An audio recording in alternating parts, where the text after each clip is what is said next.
امام غزالی سے بڑا فلسفی کون ہوگا؟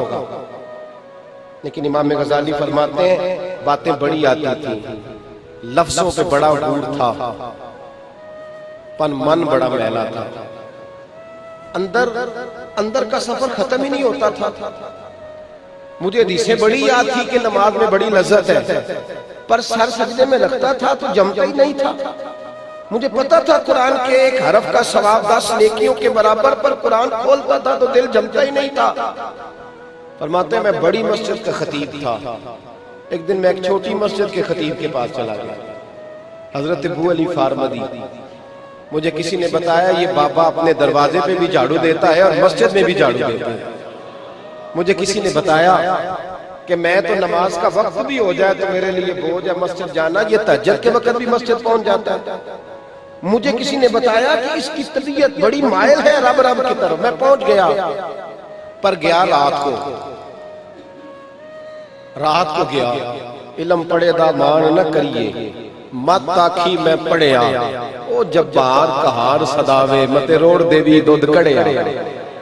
کہتے رات کو گیا، رات کو تو جا کے کہا حضور علم بڑا ہے، عقل بڑی ہے، باتیں بڑی آتی ہیں، کیا بات پیچ و تاب بڑے آتے ہیں، ساری سیاست جانتا ہوں، پر کیا کروں؟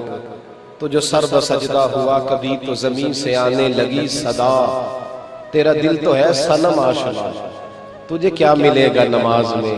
تو حضور پریشان ہو کچھ کریں، تو آپ فرمانے لگے غزالی تیرا کچھ بھی نہیں ہو سکتا۔ کہا کیوں؟ فرمانے لگے اتنا بڑا تیرا نفس ہے، تیرا کیا تو مجھے بھی ملنے آیا تو آدھی رات کو کسی کو پتہ نہ چل جائے بابے کے پاس گیا ہے، تیرا کچھ نہیں بن سکتا، پانچ فقیروں کسے نہیں مارے اے ہوئی چور اندر دا، تیرا کچھ نہیں ہو سکتا، تو جا واپس۔ کہا حضور کیسے صحیح ہوں گا؟ فرمایا دن کے اجالے میں آ اور خادم بن کے آ، نوکر بن کے آ، اس طرح بیٹھ اس طرح میرے دروازے پہ آ کے لوگ بیٹھتے ہیں، اس طرح بیٹھ۔ یہ نہیں مسئلہ کہ آج پیر کامل نہیں ملتا، مسئلہ یہ ہے کہ پیسے زیادہ ہوں، عقل زیادہ ہو تو پھر ہم سے سیانا ہوتا ہی کوئی نہیں، پھر کیسے کامل پیر ملے گا بھائی؟ پھر کوئی نہیں ملتا، چھت پہ کھڑے ہو کے دیکھو تو بندہ اونچا نظر آ جائے، یہ کیسے ہو سکتا ہے؟ سوال ہی نہیں پیدا ہوتا۔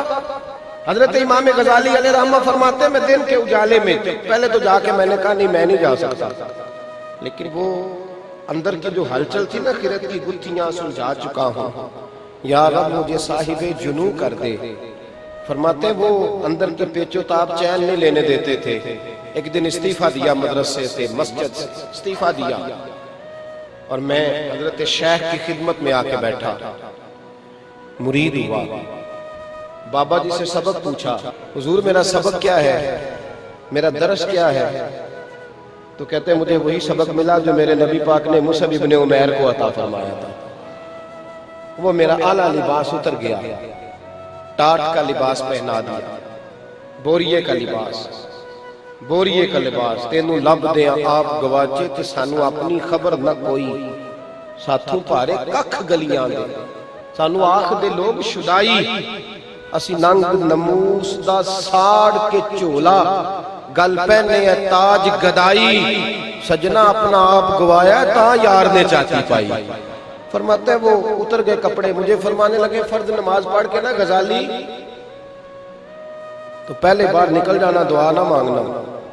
جو بوڑھے بوڑھے بابے آئے نا نمازی، بوڑھے بوڑھے جن کو نظر کم آتا ہے، ان کے جوتے ذرا سیدھے کر کے آگے رکھ دینا جی۔ اے ان سویرے مولوی اور نا اکھل لگ پہ سارے، ہم جو فتوے بھی ہوتے ہیں نا وہ بھی وہاں ڈالتے ہیں جہاں ہمارا اختلاف ہوتا ہے، یہ سویرے فتوہ ادھر نہ دے دے گا۔ فرض پڑھ کے جلدی چلے جانا۔ امام غزالی علیہ رحمہ فرماتے ہیں میں نے پہلے 2-4 دن مشکل ہوا، پھر مسئلہ صحیح ہو گیا، پھر بات بن گئی۔ 2-4 دن مشکل ہوا، پھر حالات بدل گئے، کچھ بھی نہ ہوا۔ کہتے 2-4 دن میں نے جوتے سیدھے کیے، مسئلہ ٹھیک ہو گیا۔ 3 سال بیت گئے، 3 سال، اور میرا معاملہ بھی بہتر ہو گیا۔ میں نے آ کے پوچھا حضور سبق نیا کوئی؟ تو مسجد کے باہر کنواں تھا، حضرت فرمانے لگے تیرا سبق بدل دیا ہے، ادھر کنویں پہ چلا جا، کنویں سے پانی کے ڈول نکال اور بوڑھے نمازیوں کو وضو کرایا کر۔ ٹھیک ہے جی، کوئی مسئلہ نہیں۔ آپ کو ایک بات بتاؤں، خادم سکھی رہتا ہے، مخدوم پریشان رہتا ہے۔ نوکر کی تھے مکی گال ضرورت ہی کوئی نہیں۔ اور اگر بندہ مخدوم ہو اندے نے مینوں سلام نہیں کیتی آج، اے منڈے نے سلام نہیں لئی، انجے لنگ گئے انہیں لئیے تیرے ذرا اکڑ کے لئیے ہاتھ نہیں سچوں میں سلوٹ نہیں کیا، بندہ ٹینشن میں رہتا ہے۔ نوکر کی تھے پرواہ ہی نہیں، ضرورت ہی نہیں، کوئی لے تب بھی ٹھیک ہے، نہ لے مسئلہ ہی کوئی نہیں، اسی کسی دے کچھ بھی نہیں لگ دے، نہ کوئی ساڈا دردی، کوئی ضرورت نہیں، تخت ہزارے دی لوڑ کی ہے، نال کی لگے شہر ببول دے نال، اسی اپنی بال کے سیکنے ہاں، سانو کی لگے کسی اور دے نال، ضرورت ہی نہیں، بندہ آسان رہتا ہے، سکھی رہتا ہے۔ میرے رسول پاک صلی اللہ علیہ وسلم کا دین سمجھنے والوں بات کو سمجھو، امام غزالی فرماتے ہیں میں نے 3 سال وہاں بھی نوکری کی، وہ بھائی بڑا مشکل ہے، میٹرک کا سٹوڈنٹ ابھی پاس نہیں کیا، پتہ نہیں سیپلی آئے گی کہ کیا بنے گا، اس کو آپ کہنا پانی کا گلاس لا، تو کہتا ہے ایسے لے آؤں، یہ کہاں لکھا ہے؟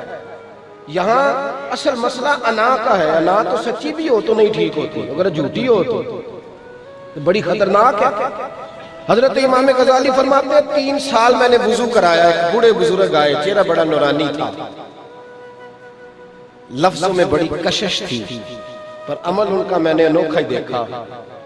جب میں نے سارا وضو کرا لیا تو بابا جی وہ منڈیر بنی ہوئی تھی، دیوار چھوٹی چھوٹی کنویں کے گرد، اس پر بیٹھ گئے، کہنے لگے بیٹے پیر تو نے دھلانے، کہتے میں نے جو پیروں پہ پانی ڈالا تو بابا جی نے پیر مارے، میرے ہاتھ میں کٹورا تھا پانی، میں گرا، کیچڑ بن گیا، کپڑے سارے کیچڑ سے بھر گئے، لیکن مجھے کوئی غصہ نہیں آیا، کوئی غصہ، اندر شے ہی کوئی نہیں تو غصہ کہاں ہے؟ معاملہ تو ختم ہو گیا، یہاں تو رٹا سارا انا کا پڑا ہوا ہے، جھگڑا ختم ہو گیا۔ فرماتے پھر اٹھا، پانی نکالا، پھر وضو کرایا، انہوں نے پھر ٹانگ ماری، پھر گرا دیا، پھر سارا میں غبار آلود ہو گیا، کیچڑ میں بری طرح میں لتھڑ گیا۔ فرماتے 3ری دفعہ پھر انہوں نے مجھے گرایا، کوئی ملال نہ آیا، کپڑے جاڑے، پانی بھرا، وضو کرایا۔ بابا جی جب اترے نا، بابا جی نے مجھے گھور کے دیکھا تو میں نے مسکرا کے دیکھا، فرماتے میں نے مسکرا کے دیکھا، وہ اندر گئے اور میرے شیخ کو پکڑا تو باہر لے آئے، کہنے لگے غزالی پک گیا ہے، غزالی پک گیا ہے، اب پھل تگڑا ہو گیا ہے، سایہ گھنا ہو گیا ہے، اب انشاءاللہ اس کا کچھ پھل کھائے گا تو اسے لذت ملے گی، اب کچھ سائے میں بیٹھے گا تو سکھ کی نیند سوئے گا۔ فرماتے ہیں حضرت ابو علی فارمدی نے سر سے امامہ اتارا اور میرے سر پہ رکھا، کہا غزالی تیرے باطن کے بت میں نے سارے توڑ دیے، تیری انا کا کیچڑ میں نے سارا اتار دیا، تیرے اندر کی جو غلاظتیں تھی وہ دھو ڈالی ہیں ساری، اب یہ پگڑی تیرے سر پہ رکھتا ہوں، مجھے زمانہ بھول جائے گا پر غزالی کا ذکر قیامت تک ہوتا رہے گا۔